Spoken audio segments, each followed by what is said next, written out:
Mi nombre es Juan José Ferrando, tengo 60 años, estamos ahora en Santiago de Chile, tomando un buen vino y recordando aquella mañana, no digo fatídica, bueno, no para mí, pero sí para mucha gente, ¿no? Del 30 de mayo del 2008, cuando el vuelo de TACA aterrizó en Camosa, por decirlo de alguna manera. Yo venía de Panamá esa noche, yo estaba trabajando con Naciones Unidas y estábamos en un taller sobre temas de asuntos humanitarios que terminó el 29 y el vuelo de regreso era, digamos, saliendo de Panamá a El Salvador y de El Salvador a Tegucigalpa. Entonces yo debo haber arrancado como a las 2 de la mañana del hotel en el que estaba. Llegamos al aeropuerto, bien, el vuelo, volamos a El Salvador sin ningún inconveniente, aterrizamos bien y ahí tomábamos el vuelo de TACA que hacía escala en Tegucigalpa pero que seguía para Los Ángeles. Y ese día, digamos, entrando al vuelo, en horario, todo perfecto, sin ningún inconveniente. Saludo al presidente del Banco Centroamericano que estaba, digamos, en la clase ejecutiva, clase business. Lo conocía porque tenía unos proyectos con el Banco Centroamericano en aquella época con fondos del GEF. Y bueno, voy a buscar mi asiento. Cuando voy a hacer el check-in en Panamá, porque el vuelo era en conexión, yo tenía fila 5. Pero esa madrugada o ese día anterior había pasado una tormenta tropical de esas que vienen del Pacífico en mayo, que solo se dan los primeros meses de la temporada de ciclones del Caribe, del Pacífico, tienen chance de entrar a Nicaragua o a Honduras. Y la tormenta tropical Alma acababa de pasar y como yo trabajaba también en temas de gestión de riesgos de desastres, tenía súper interés de tener un vistazo aéreo de lo que podría haber pasado en Tegucigalpa, y entonces insistí por una ventanilla. Y por esa razón, en el vuelo que hace El Salvador-Tegucigalpa, yo voy en la fila 25A, porque fue la primera ventanilla que la muchacha, digamos, del counter en Panamá me consiguió. En un momento me dice, no, pero creo que tengo una... No. Yo dije, 25 está bien porque no me va a estorbar el ala, voy a tener buena visión y aparte sabía que el avión iba a dar la vuelta de mi lado y que iba a tener la vista de Tegucigalpa que yo quería ver. Entonces, si había pasado algo, si había habido deslaves o había habido algo grave en los alrededores de Tegucigalpa, iba a tener chance de verlo. Y por esa razón, en lugar de ir en mi fila 5C, 5 pasillos, viajé en 25A. El vuelo salió perfectamente en hora para Tegucigalpa, y cuando vamos llegando, el piloto nos advierte de que hay posibilidades de que no haya la visibilidad correcta como para que el avión pueda hacer la maniobra de entrada. Y efectivamente hace un primer intento, pero muy desde arriba todavía, y aborta el intento de aterrizaje y dice que van a dar una vuelta más y que si está todo bien aterrizan y si no, que posiblemente tengamos que ir a nuestro aeropuerto alterno, que era San Pedro Sula. Yo dije, vámonos para San Pedro Sula, sin pensar en nada, digamos, que podía llegar a pasar. Hace el segundo intento de aproximación y cuando vamos a aterrizar, o sea, hasta ese momento todos tranquilos, cuando vamos a aterrizar, yo veo que en el momento que aterrizamos veo inmediatamente la terminal. Y yo dije, uy, eso no está bien, ¿no? Porque ya había aterrizado muchas veces en Tegucigalpa y sabía que no tenía que ver la terminal, ¿no?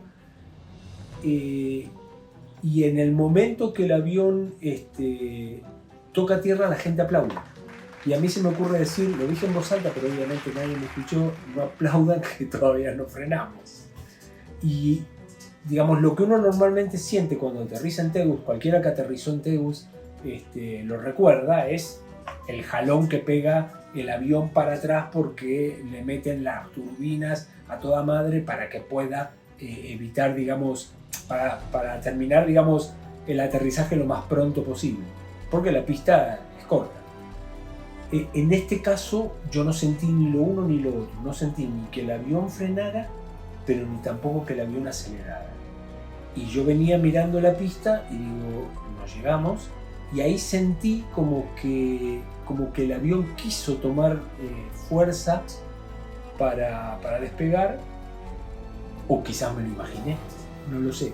Pero en un momento siento que el ruido de las ruedas sobre el pavimento cambia por un ruido más de pedregullo, e inmediatamente dije, nos vamos.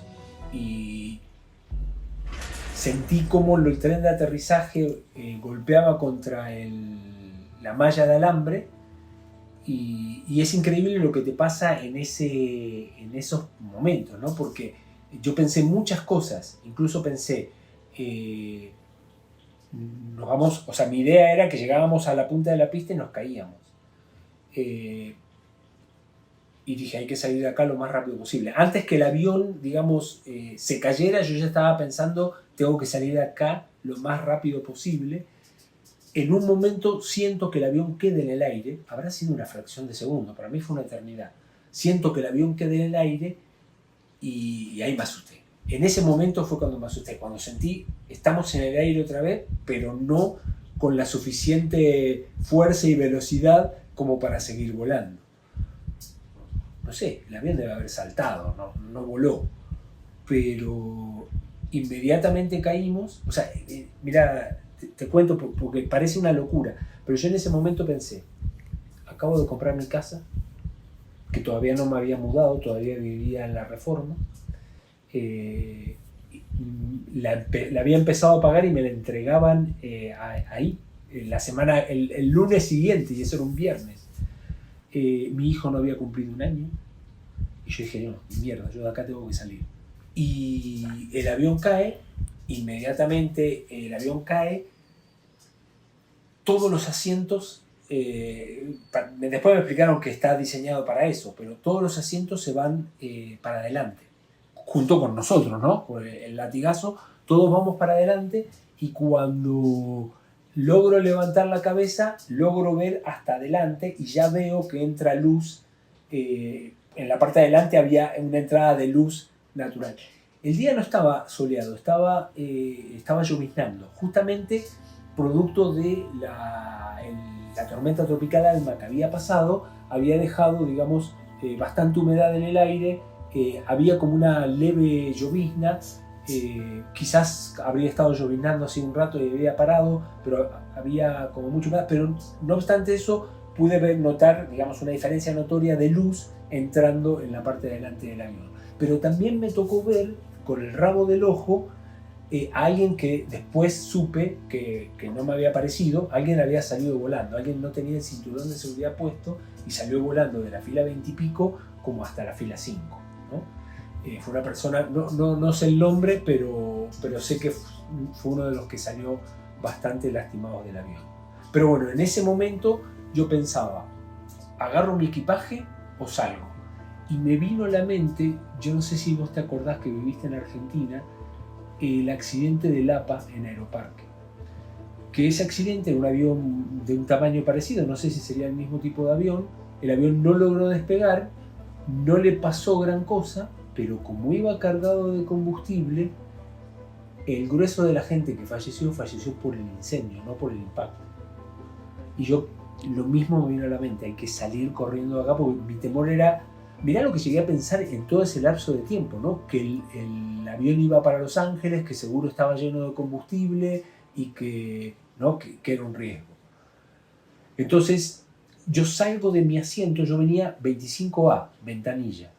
El 25B estaba vacío y el 25C había una muchacha sentada. O sea, capaz que era más joven que yo, pero yo siempre veo a la gente mucho mayor.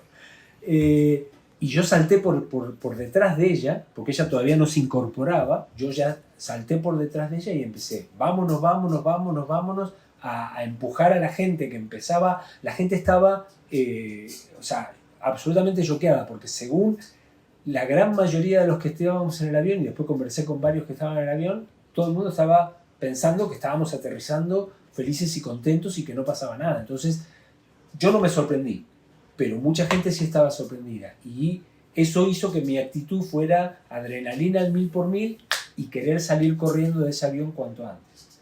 Estábamos en las últimas filas, había poca gente, llego hasta las puertas de salida y veo que está abierta, digamos, yendo para el fondo del avión, la que a mí me quedaba a mano izquierda.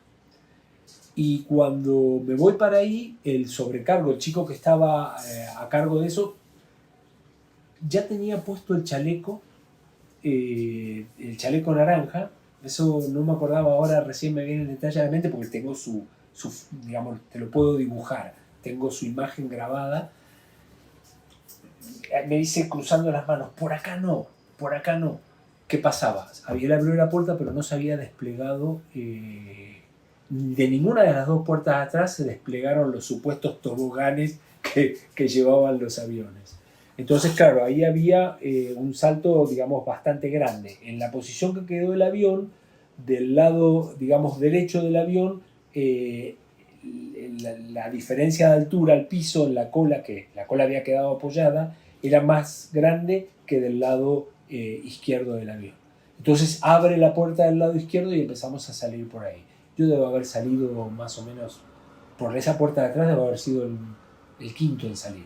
Y no era una salida fácil, porque saltabas del avión, saltarías 1 metro, no mucho, 1,5 metros, pero saltabas por una pendiente que es la pendiente que tiene el distribuidor, digamos, los taludes del distribuidor de tránsito. O sea, que te podés caer para atrás. Entonces no estaba fácil salir, entonces me quedé ayudando a alguna gente a que pudiera bajar. Después ya éramos varios ayudando, entonces me fui retirando un poco más porque había gente que le costaba trepar esa colinita hasta la calle. Y mi temor más grande era que el avión se incendiara. En algún momento yo creo, en este momento no sé si fue cierto o no, pero cuando me asomé por la puerta derecha por la cual no se podía salir, para mí salía humo y hasta estoy casi seguro de haber visto alguna llama en la turbina. La gente me dice que no, que en ningún momento el avión agarró fuego. Posiblemente humo puede haber visto salir. Entonces ahí me retiro, me voy para allá, para la carretera, y empezábamos, éramos como una cadena de gente que agarrábamos a los que iban bajando del avión, muchos en shock, algunos golpeados, algunos sangrando, pero muy poco, y los íbamos sentando en el cordón de la vereda. Pero en el momento que nosotros salíamos y nos alejábamos del avión, toda la gente que había quedado parada en el tránsito se acercaba al avión, ¿no? Habían dejado, quizás se había quedado el conductor en el auto, o quizás no, pero la curiosidad era más fuerte, todo el mundo corría a mirar qué era lo que había pasado. Y entre esa multitud veo venir a una motocicleta con 2 policías a bordo, y de repente había gente, porque se habían abierto los depósitos de valijas y habían caído algunas valijas al piso y sobre los autos que estaban ahí. Había gente que aparentemente se estaba llevando las maletas, y estos buenos servidores de la ley no tuvieron mejor idea que empezar a disparar. Entonces todos los que habíamos salido vivos del avión al suelo porque se escuchaban disparos. Lo mismo, habrán sido 3 disparos, no lo sé, pero fue suficiente como para que nos tiráramos al piso y dijéramos, puta, zafamos del accidente aéreo y ahora nos vamos a tener una bala perdida. Eso fue... Y después recuerdo mucha adrenalina, ¿no? O sea, el shock de adrenalina que te queda no solo te permite estirar el tiempo y sentir que esos segundos o esa fracción de segundos es un tiempo largo que te da para pensar un montón de cosas, sino que también quedas como en un shock de euforia, porque claro, tu cuerpo estás totalmente drogado de la adrenalina de haber salido de una situación así. Me pareció que tardaron una eternidad en llegar los bomberos de la pista, que me imagino que deben haber tardado un minuto. O sea, dicen que llegaron muy rápido, no lo sé. A mí me pareció que tardaron mucho hasta que empezaron a tirar espuma. Ahí yo ya me quedé tranquilo de que, bueno, de que cualquier posibilidad de incendio, tampoco olía a combustible, que eso fue algo que intenté fijarme si olía a combustible o no, no sentí olor a combustible, pero fue un evento, digamos, del cual me quedaron secuelas, porque después me costó por mucho tiempo poder aterrizar en Tegucigalpa, creo que todavía no lo podría hacer, sin un ataque de pánico, ¿no? Siempre recuerdo una vez que yo venía en un vuelo, porque por trabajo me tocaba aterrizar mucho en Tegus, y según yo venía así, ¿no? Impecable, seriecito, y de repente una anciana que viajaba al lado mío me pone la mano sobre la mía y me dice: tranquilo, tranquilo, Dios está con nosotros. Y dije, claro, yo no me doy cuenta de la cara de pánico que debo tener, pero yo sufría muchísimo, al punto tal que fui a una psiquiatra, conseguí un certificado médico para poder volar. Cada vez que tenía que ir a Tegucigalpa me permitían ir a San Pedro Sula, y yo ahí hacía algo que era muchísimo más riesgoso que aterrizar en Tegucigalpa, que era alquilar un auto y venirme manejando. Pero yo prefería eso a aterrizar en Tegus. Digamos, para mí Palmerola fue como un gran alivio, no porque no me encantaba el aeropuerto de Toncontín, porque la terminal bueno, había sido hecha con muy buen gusto. Aterrizás en el centro de la ciudad, enseguida estás en donde tenés que ir, ¿no? Pero bueno, pero realmente sí lo padecía. Fue un latigazo que a mí me dejó con muchos días de dolor de cintura, porque sí fue un latigazo. Me quedaron moretes a los costados de la pierna donde el cinturón jaló, y no hace muchos años descubrí que tengo una hernia en las cervicales, y cuando el doctor me preguntaba: ¿usted debe haber tenido algún accidente así, el único que puedo reportar fue ¿no? Entonces sí fue un golpe, como te digo. El shock de adrenalina te saca todos los dolores y todas las ñañas del momento, ¿no? Pero sí fue fuerte. Imagínate, no, fue una cosa espantosa. No sé a qué velocidad habremos chocado, pero yo me imagino que habremos chocado a más de 150 kilómetros por hora. Que en realidad la gente que veníamos en el avión quedamos ahí solas diciendo: ¿y ahora qué hacemos? Nadie sabía muy bien qué hacer. En algún momento yo me comunico con mi oficina, que teníamos gente de seguridad, y me dicen: andate nos encontramos en el, no puedo decir la marca, el expreso americano del aeropuerto. Y ahí quédate, que te vamos a buscar. Que no podían irme a buscar porque estaba todo... O sea, la ciudad se colapsó ese día. Los hospitales, la guardia de los hospitales, ahí te das cuenta cómo una ciudad como Tegucigalpa vive al límite. Porque en el avión no venía lleno, vendríamos 120 pasajeros. Que no todos fuimos a los hospitales. Habrán ido la mitad. Más la gente que fue accidentada en tierra. Todos los hospitales de Tegucigalpa colapsaron ese día. Las guardias estaban a reventar, ¿pero por qué? Porque están siempre a reventar. Le sumás 60 personas más y quedó todo muy, muy colapsado. Pero no, la gente quedamos ahí mirándonos entre nosotros: ¿y ahora qué hacemos? Y no sé, vayamos. Entonces empezamos, como a la hora de estar ahí, hora y algo de estar ahí, empezamos a caminar para la terminal aérea, a preguntar qué podíamos hacer. La gente de TACA, obviamente, me imagino que tendrá sus protocolos para esto, pero obviamente estaba desbordada, ¿no? Entonces no había mucho donde averiguar, no había mucho... Después como a los 2 días nos dijeron que podíamos pasar a retirar el equipaje. Hubo una suerte. Una de las personas que estaba esperando el vuelo para Los Ángeles era Armando Sarmiento, que estaba a cargo de la DEI en ese momento. y estaba justo con su séquito, digamos, de personal de aduana, y él rápidamente dijo al equipaje. Y fueron y, digamos, custodiaron todo el equipaje. Yo no perdí nada. Un mes después entraron a mi casa y me robaron la mitad de las cosas que traía en ese viaje. Pero en el accidente yo no perdí nada. Las cosas, como yo las dejé en el avión, me las entregaron como a los 3 o 4 días en el aeropuerto de Toncontín. Perfecto, impecable. Porque dio la casualidad que estaban ahí y rápidamente reaccionaron, ¿no? Y hubo un intento de robo de equipaje. No sé si a alguien finalmente le robaron a alguien o no, pero eso se controló rápidamente con la policía ahí, y después el personal de aduana que llegó y rápidamente digamos, no creo que se lo llevó en el momento, pero por lo menos puso una custodia para que el equipaje no fuera tocado por nadie.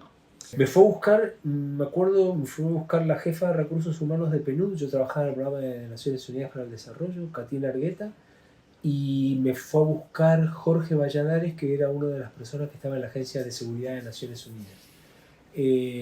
Me pudieron encontrar, me encontraron tomando un café con un pastelito de piña, porque yo ya tenía hambre, digamos. Eran como, esto habrá sucedido a 9:30 de la mañana, ellos habrán llegado como a las 12 del mediodía, 12:30. Y ahí me retiraron, me fui a mi casa. De repente estaba en medio de toda la gente, estaba en casa, llego ahí en la Reforma, a la vuelta entrando, digamos, a la izquierda, y ahí me pongo a ver tele, y por casualidad el televisor estaba en CNN, y lo primero que veo son las noticias de Tegucigalpa, ¿no? Avión siniestrado. Digo, tengo que llamar a mi madre, porque mi madre se cae de un avión en Kuala Lumpur y siempre piensa que yo puedo estar ahí. Llamo a mi madre y le digo, hola mamá, ay, qué bueno que me llamaste, estaba viendo que había un accidente en Tegucigalpa y por un momento pensé que podías estar ahí. Sí, mamá, estaba ahí, estoy bien, en casa, tranquilo, no te preocupes. Me pasó algo muy gracioso también, que lo primero que hago cuando me bajo del avión es llamar a mi esposa. Ella se enoja siempre que cuento esto. Y ella estaba en una reunión y me dice, pará, estoy en una reunión, después te llamo. Y resulta que, claro, en medio de la reunión llega la noticia que se accidentó el avión de TACA. Y Ana inmediatamente dijo, eso era lo que Juan me quería decir. Claro, pero como yo había llamado también a Naciones Unidas, a mi colega de comunicaciones, que en ese momento era Ana Elsie Mendoza, Ana Elsie estaba con una colega que, sin que yo me diera cuenta, posiblemente me lo dijo, pero yo no me di cuenta, no sé si me grabó o me sacó al aire cuando yo le estaba contando a Ana, desde el pie del avión, se accidentó el avión de TACA, pasó esto. Entonces los medios lo recogen, y una de las primeras noticias que salen son declaraciones de Juan José Ferrando, funcionario de Naciones Unidas, que venía en el avión. Y entonces me empezó a llamar todo el mundo. Al punto tal, me llamó el comisionado de Copeco, me llamaban de todos lados para preguntarme si estaba bien, esto, aquello, lo otro, si venía con los chicos, si venía solo. Bueno, la cuestión es que al cabo de una hora y media, mi esposa no se podía comunicar porque le daba ocupado y yo me quedo sin batería.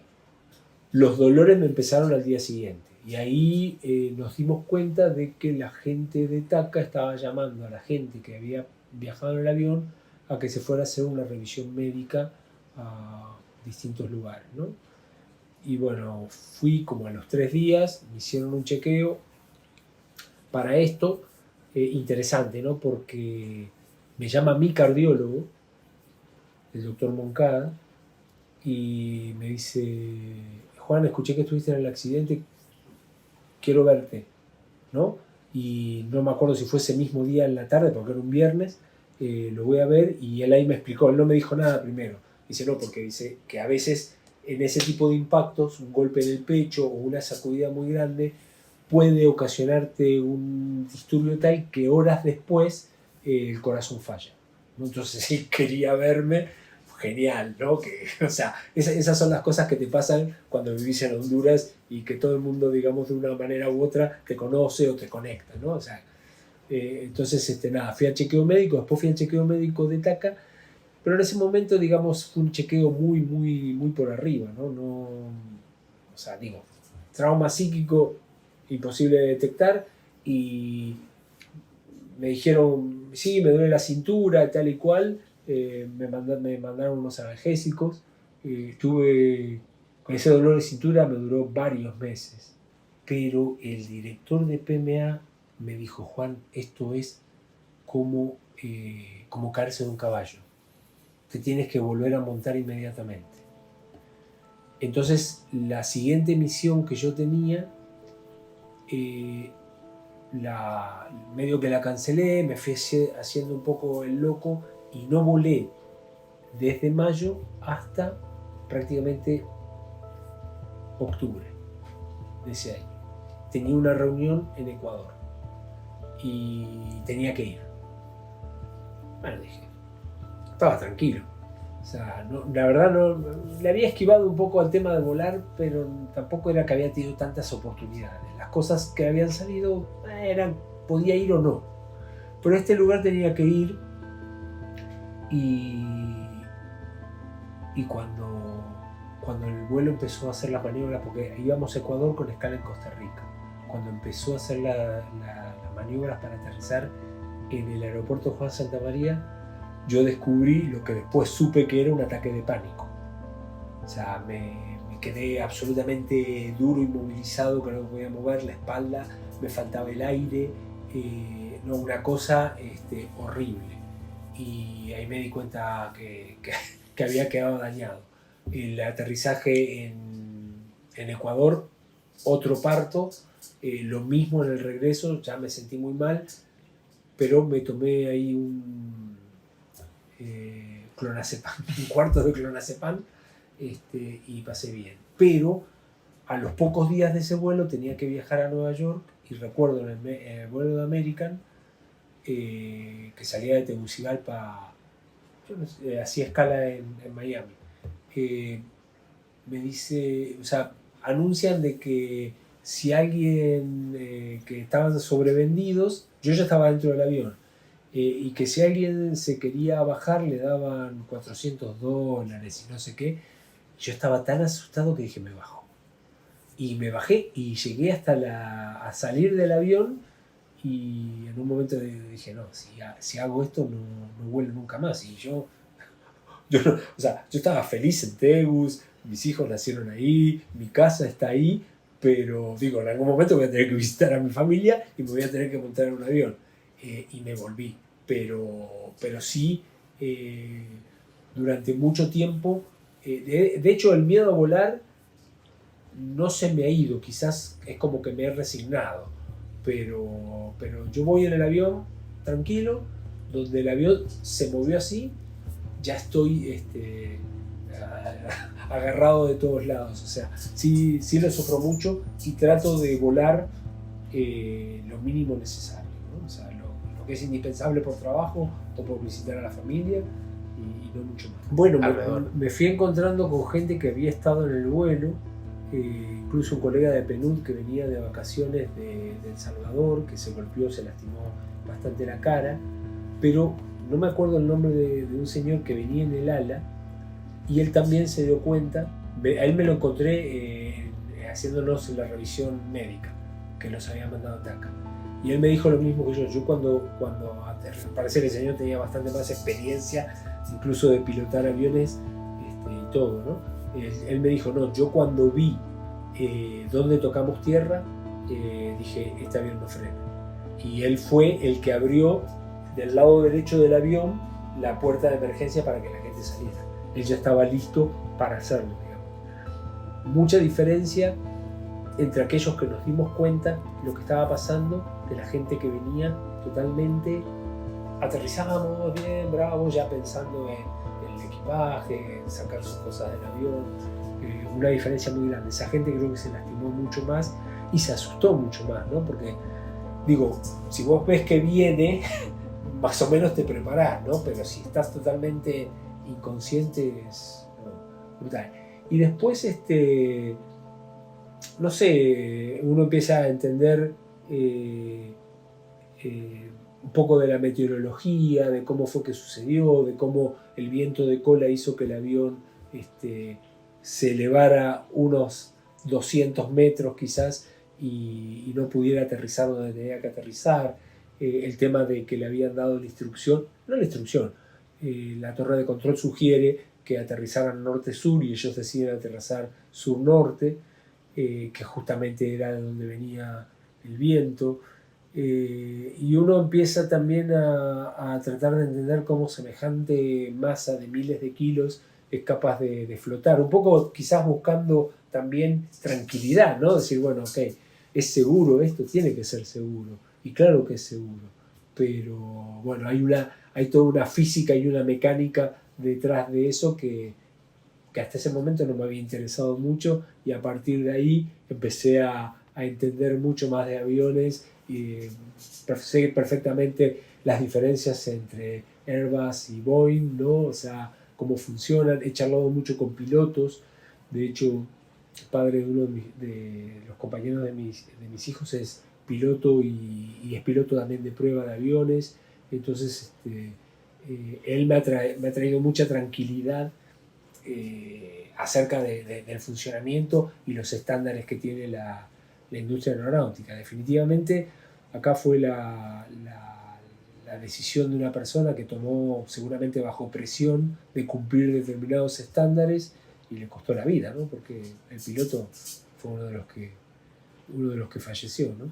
Yo entiendo, y por algunos sonidos que también recuerdo del momento, la sensación de que el avión empezaba a acelerar nuevamente. Y alguien me dijo que el piloto intentó volver a despegar, pero que los motores de ese Airbus, que era un 319 creo, eran pequeños y no le daba la pista. Que un avión, por ejemplo, los que venían de American, que tenían unos motores mucho más grandes, eran capaces de tocar tierra y despegar en Tegucigalpa sin ningún problema, pero que ese avión no tenía la capacidad para en ese pequeño tramo, y aparte como que había un tiempo de retardo entre que el piloto le da la instrucción a los motores o le manda combustible a los motores y el combustible llega.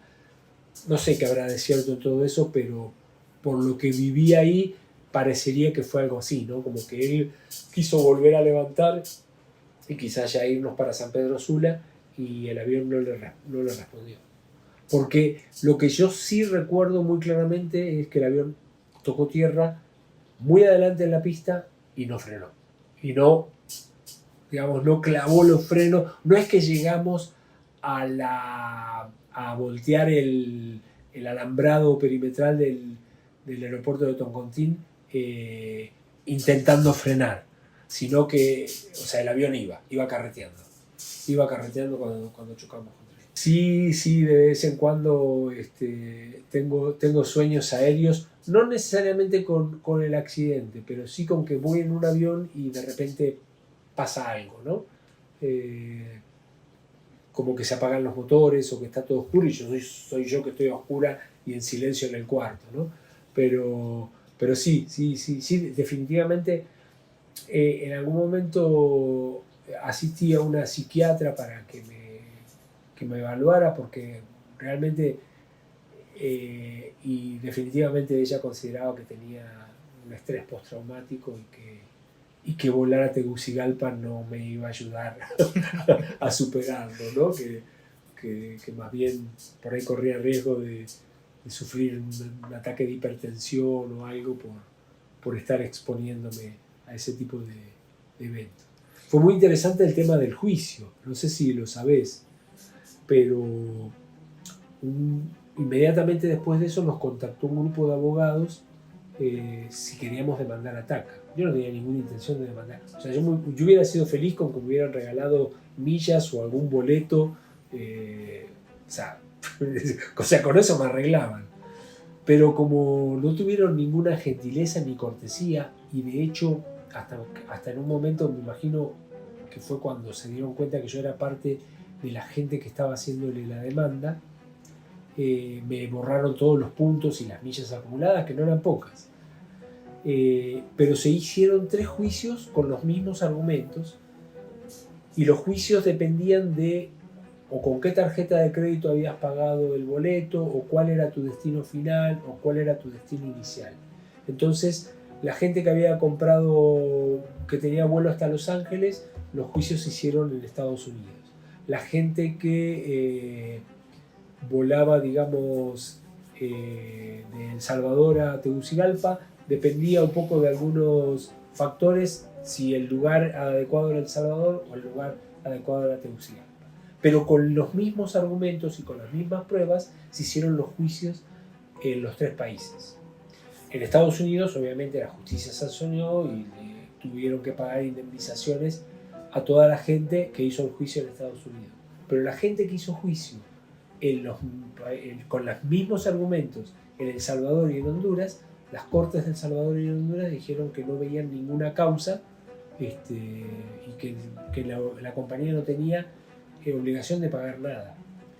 Yo entiendo que mi boleto había pagado un seguro, ¿no? Que podría haberme cubierto algo, pero nada, absolutamente nada. Yo tenía gente amiga que me decía, te vas a hacer rico ahora con el juicio Ataca. No. Y eso ha llegado hasta la Corte Interamericana de Derechos Humanos. Y estamos esperando posiblemente de aquí a mayo haya alguna sanción, porque lo que se está argumentando es que Honduras y El Salvador le quitaron el derecho a legítima justicia a la gente que iba en ese vuelo, ¿no? Y entonces se acudió a la Corte Interamericana de Derechos Humanos pidiendo su opinión al respecto. Obviamente que no es vinculante y no creo que vayan a hacer nada, pero el siguiente paso podría ser, o lo que están pensando es iniciar demandas ya no contra TACA, porque eso ya se hizo justicia, y como vos sabés, no se puede juzgar 2 veces por la misma causa a nadie. Entonces los juicios serían contra los estados de El Salvador y contra los estados de Honduras, no ya por la cuestión del accidente, sino por falta de acceso a justicia, ¿no? Es una pena, ¿no? Porque lo que se está sospechando es que el poder económico y las influencias de esta empresa llegaron al punto tal, unos miserables, porque realmente, como te digo, con un viaje a Roatán gratis me arreglaban, ¿no? Pero no tuvieron pero ni la más mínima cortesía. Y bueno, nada, veremos qué va a pasar, pero seguramente pronto te enterarás de que hay alguna demanda tanto contra el Estado de El Salvador como el Estado de Honduras por la falta de acceso a un juicio justo. Fíjate que muy poco, porque realmente yo estaba como tan en mi plano de llegar a mi asiento y poder ver lo que había pasado con la tormenta tropical Alma, que no estuve muy atento a la gente que viajaba alrededor mío. Brautigan era uno de los que conocía, que viajaba en el avión. Había un colega también del Banco Centroamericano que venía con él, español, que hace muchos años ya se fue de Honduras y no he tenido más noticias de él.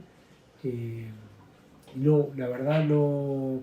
Y recuerdo algunas gentes que venían conmigo, gente conocida de Honduras, pero no recuerdo en este momento ni su nombre. Si los veo, te digo, él venía conmigo en el avión, pero no he tenido contacto.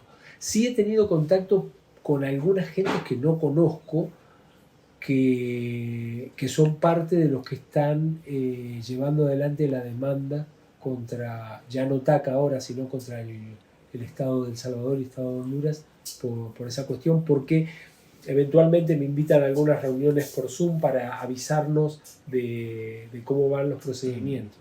Entre ellos hay una persona que terminó falleciendo por las consecuencias del avión, del impacto del avión en Honduras, y hoy son sus familiares, sus hijos, los que siguen participando de esa demanda. Pero sí siempre me pareció muy ingrato, porque creo que haber tenido algún gesto con la gente que venía en el avión y que fue que por ahí no se rompió un hueso, pero se rompió un cerebro. Bueno, digo, mi hernia cervical no le encuentro la explicación que el accidente de Taca. Quizás nunca lo pueda demostrar, pero digo, el no haber tenido un mínimo gesto, una nota, decir, miren, disculpe, venga a tomarse un café con nosotros, pero no, nada, o sea, eso fue triste porque aparte era como una aerolínea que uno usaba muy a menudo y que le tenía cierto aprecio porque era la que te movía en ese momento. Ahora es Avianca, ¿no? Se escondieron bajo el nombre de Avianca porque definitivamente el nombre Taca quedó muy perjudicado. Pero por una mala gestión, o sea, digo, no, éramos poca gente, no había que hacer un gasto, digo, no les iba a costar ni lo que costaba un vuelo de avión,